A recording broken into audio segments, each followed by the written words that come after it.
Hi అండి, this is Divya Ashok. Welcome to crazy mom దివ్య.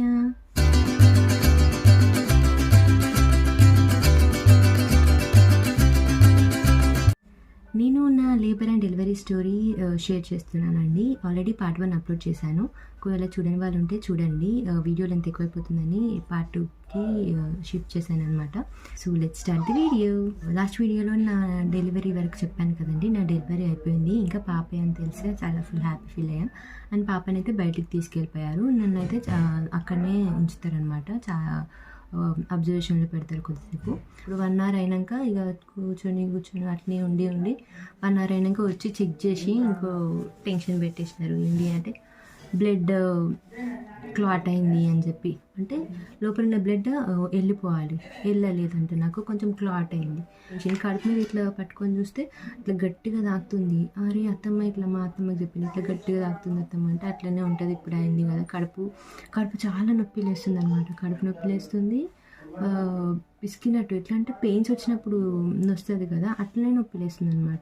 ఎందుకు ఇట్లా నొస్తుంది, ఇంత గట్టిగా ఎందుకు ఉంది అంటే ఇట్లా రాయి లెక్క ఉంది, ఇంత ఉందన్నమాట. అది ఇట్లా పట్టుకొని ఇక ఆమె చెక్ చేసిన ఆమె ఏం చేసింది, ఇట్లా కడుపుని ఇట్లా పిసుక్కుంటా ఇట్లా చెక్ చేస్తుంది అనమాట. అట్లా పిసుకుతుంటే అది బ్లడ్ ఫ్లో అట్లా వెళ్తుంది. మాకు ఇంకా భయం అవుతుంది. అంటే అదంతా బ్లడ్ ఏమో, ఇంత గట్టిందేమో బ్లడ్ అంతా మొత్తం కడపలా అని చెప్పేసి చాలా భయపడ్డా నేను.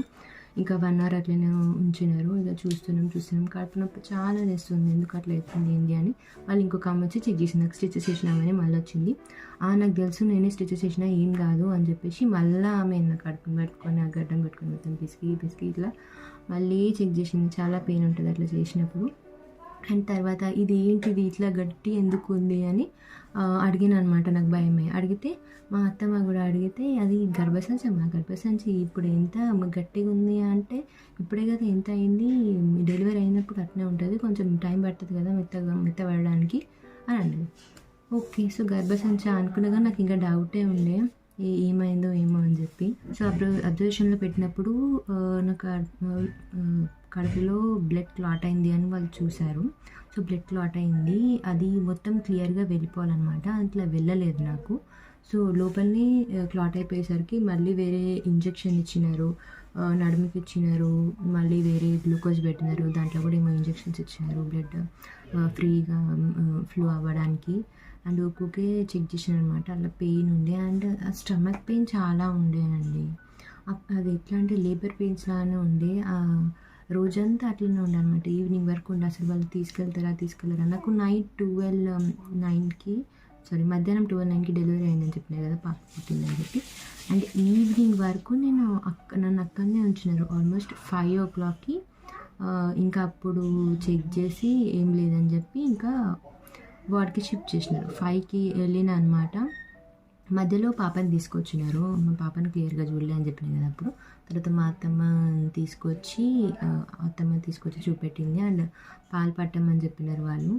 సో కూర్చొని పట్టు అని చెప్పినారు. నాకైతే అట్లా కూర్చున్నందుకే అట్లా అయిందేమో అనిపించింది. స్టిచెస్ చేసినాకనే కూర్చొని పాలు పట్టాలి అని చెప్పి వాళ్ళు చాలా ఖచ్చితంగా చెప్తే ఇంకా తప్పక కూర్చున్నా అనమాట. కూర్చొని ఇట్లా పాలు ఇచ్చినప్పుడు కడుపు అంతా లూజ్ ఉంటుంది కదా, ఏం కట్టలేదు అనమాట. నార్మల్గా డెలివరీ అవ్వగానే నడుం కట్టు కడతారు, గట్టి గుంజి కడతారు అనమాట. ఆ కట్టు కట్టలేదు, అసలు ఏం లేదు. అది డెలివరీ అయిన డ్రెస్లోనే ఉన్నా నేను. ఇంకా పాలు పట్టు అంటే ఇట్లా కూర్చుంటే కడుపు అంతా ఒకటేసారి ఇట్లా కిందికి ఇట్లా పడి ఒకటే దగ్గర ముద్ద లెక్క అయిందనమాట పాలు ఇచ్చినప్పుడు పాపకి. అందుకే అట్లా అయిందేమో అనిపించింది నాకైతే. ఎందుకంటే ఫస్ట్ అప్పుడు నేను అట్లా ఏం లేవ్వలేదు, పడుకొనే ఉన్నా. డైరెక్ట్ వాటికి షిఫ్ట్ చేసినప్పుడే లేచి కూర్చున్నాను అనమాట. సో ఈసారేమో ఇట్లా చాలాసేపు కూర్చునేసరికి అట్లా ఒకటే దగ్గర ముద్ద లెక్క అయింది అని పడుకున్న తర్వాతే నాకు ఆ కడుపు నొప్పి స్టార్ట్ అయింది. అట్లా గడ్డ లెక్క గట్టిగా అయింది అనమాట. సో అలా అయింది. పాపనైతే చూసిన మంచిగా ల్యాచ్ అయితే పట్టుకుంది, మంచిగా పట్టుకొని తాగింది అనమాట. అప్పుడు ఏం రాలేదు కానీ తాగింది పాప అయితే. సో తీసుకెళ్ళినారు. అట్లా అయింది. ఇంకా 4:30కి ఆశా వర్కర్ ఆంటీ వచ్చింది. ఇంకా పంపిస్తలేరు అని వాళ్ళకి అడిగితే పంపిస్తే ఇంకో 1/2 hourలో అని చెప్పినారు.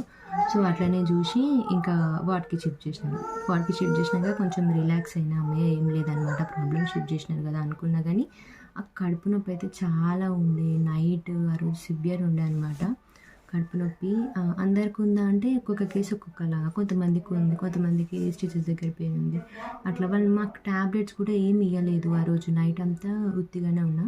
బట్ ఎట్లయినా స్టిచెస్ పడ్డ రోజు ఎక్కువ నొప్పి తెలియదు, స్టిచెస్ దగ్గర అయితే నెక్స్ట్ డే తెలుస్తుంది. సో కడుపు నొప్పి అయితే ఉండే. ఇంకా పాపనైతే పాలు రాలేదు ఆ రోజంతా, నెక్స్ట్ డే వచ్చినాయి పాలు. ఈవినింగ్ 5కి వార్డ్కి షిఫ్ట్ చేసినాక తిన్నా, టిఫిన్ చేసిన, ఇడ్లీ తిన్నా. నైట్ అన్నమే తినమని చెప్పినారు వాళ్ళు 3 పూటల. సో అన్నమే తిన్నా అనమాట కొంచెం లైట్గా. అండ్ నెక్స్ట్ డే మార్నింగ్ మళ్ళీ ఇడ్లీ తిన్నా. పెయిన్స్ కొంచెం లైట్గా ఉండే కానీ కడుపు నొప్పి ఎక్కువ ఉండే. అండ్ నెక్స్ట్ డే థర్స్డే రోజు నైట్ వరకు అయితే చాలా కడుపు నొప్పి లేచింది. మార్నింగ్ ట్యాబ్లెట్స్ ఇచ్చారు, మార్నింగ్ వేసుకున్న ట్యాబ్లెట్ తిని, మధ్యాహ్నం వేసుకున్న ట్యాబ్లెట్ తిని కొంచెం తక్కువైనట్టు అనిపించింది ఆ ట్యాబ్లెట్స్ వల్ల. బట్ ఈవినింగ్ వరకు చాలా ఎక్కువ అయింది. యాక్చువల్లీ అంటే ఒక ఇంజెక్షన్ ఇచ్చేది ఉందంట, వాళ్ళు ఇవ్వలేదు. కడుపు నొప్పి లేసిందని మళ్ళీ మేము వెళ్ళి వెనకాల పడి చెప్తే ఇంకా వాళ్ళు అప్పుడు వచ్చి ఇంజెక్షన్ ఇచ్చారు. ఆ ఇంజెక్షన్ ఇచ్చినాక కొంచెం తక్కువైంది. తెల్లారి వరకు నొప్పి లేకుండా మళ్ళీ తెల్లారి మళ్ళీ స్టార్ట్ అయింది. ఇంకా నెక్స్ట్ డేనే డిశ్చార్జ్ చేసినారనమాట ఫ్రైడే రోజు. ఇట్లా చెప్పినాము, వచ్చి చెక్ చేస్తారు కదా వాళ్ళకి, ఇట్లా పెయిన్ వస్తుంది అని చెప్తే కొంచెం అట్లనే ఉంటుంది పెయిన్, ఏం కాదు అని చెప్పి అన్నారు. అది అవుతుంది కదా మనకి, అది మొత్తం క్లియర్ అయ్యేదాకా అట్లనే ఉంటుంది నొప్పి అని చెప్పారు. అట్లా కొంచెం భయం అయింది, స్టమక్ పెయిన్ వల్ల చాలా ఇబ్బంది అయింది.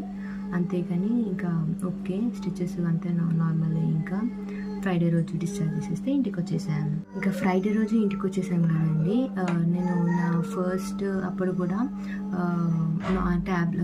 హాస్పిటల్లో ఇచ్చిన ట్యాబ్లెట్స్తో అయితే అసలు పెయిన్ తగ్గలేదు. సో ఇంటికి వచ్చేటప్పుడు ప్రైవేట్ దాంట్లో చూపించుకొని వద్దాము అనుకుంటే అప్పుడు ఆఫ్టర్నూన్ ఏ హాస్పిటల్కి వెళ్ళినా డాక్టర్స్ లేకుండే. 2 o'clock అట్లా అయింది ఆఫ్టర్నూన్. సో డాక్టర్స్ అవైలబుల్ లేరని చెప్పేసి ఇంకా నాకు కూడా ఒప్పుక లేకుండే వచ్చేసాం స్ట్రైట్ ఇంటికి. అయిపోయింది. ఇంకా మండే అనుకుంటా వెళ్ళినాం హాస్పిటల్కి. ఇంకా ఆ రోజు హాస్పిటల్కి వెళ్తే ఆ రోజు ట్యాబ్లెట్స్ ఇచ్చినారు డాక్టర్ చెక్ చేసి. అయితే ఆమె అప్పటికి కొంచెం కడుపు నొప్పి తగ్గింది నాకు. సండే వరకు కొంచెం తగ్గింది. సాటర్డే వరకు అయితే చాలా ఉంది. సండే లైట్, అంటే సండేకి 5 days అయింది కాబట్టి ఇంకా కొంచెం తగ్గింది. మండే వరకు తగ్గింది కానీ ఎట్లయినా వెళ్ళి చూపించుకుంటే బెటర్ అని చెప్పేసి హాస్పిటల్కి వెళ్ళి చూపించుకున్నాం. టాబ్లెట్స్, టానిక్స్ అన్నీ రాసితే తీసుకొని వచ్చినాం. పాపకి 3rd day 4th day కొంచెం కళ్ళు ఎల్లో కలర్లో కనిపిస్తే ఆమె కూడా చూపించాలి అనుకున్నాం. బట్ నాకు చూపించిన రోజు నాకు చెకప్ అయిపోయేసరికి చాలా టైం అయిపోతే ఇంకా ఇంటికి వచ్చేసాం. ఇంకా పాపకి నెక్స్ట్ డే వెళ్దాం అనుకుంటే ఆ నెక్స్ట్ డే ఫుల్ చలి స్టార్ట్ అయింది, వాన కూడా పడింది అనమాట లైన్గా 3 days. ఆ తర్వాత 3 days తర్వాత పాప కూడా ఈ లైట్ వేసాను అనమాట. ఈ లైట్ మేమే తెలుసుకొని అప్పుడు కూడా అట్లనే లైట్ వేస్తే తక్కువైంది. పాప ఓకే బాగానే ఉంది, అంత ఏం ప్రాబ్లం లేదు అని చెప్పి డాక్టర్ కూడా చెప్పినాడు.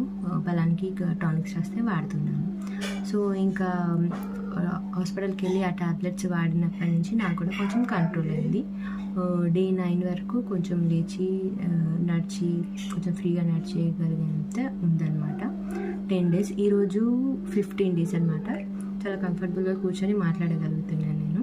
ఆల్మోస్ట్ 12 days వరకు అయితే సివియర్ ఉండే. 12, 13 లాస్ట్ 2-3 days నుంచి కొంచెం ఫ్రీగా నార్మల్గా ఇట్లా కూర్చుంటున్నాను. అప్పుడైతే ఇట్లా ఒకటే సైడ్ మీద కూర్చుంటాను, ఎందుకంటే స్టిచ్ ఒక సైడ్ కట్ చేస్తారనమాట. అప్పుడు కూడా నాకు లెఫ్ట్ సైడే కట్ చేస్తున్నారు, ఇప్పుడు కూడా సేమ్ అట్లా అటు సైడే. సో బరువు ఇక్కడే ఇట్లా వేసి ఇట్లా కూర్చుంటున్నా, అటు సైడ్ బరువు వేయకుండా. ఇప్పుడైతే నార్మల్గా ఇలా కూర్చోగలుగుతున్నా. అదండి. సో డే 15 వరకు అయితే ఓకే. నాకు తెలిసి ఇంకా నాకైతే పెయిన్స్ ఉన్నాయి, అఫ్కోర్స్ ఉంటాయి ఎట్లయినా సరే.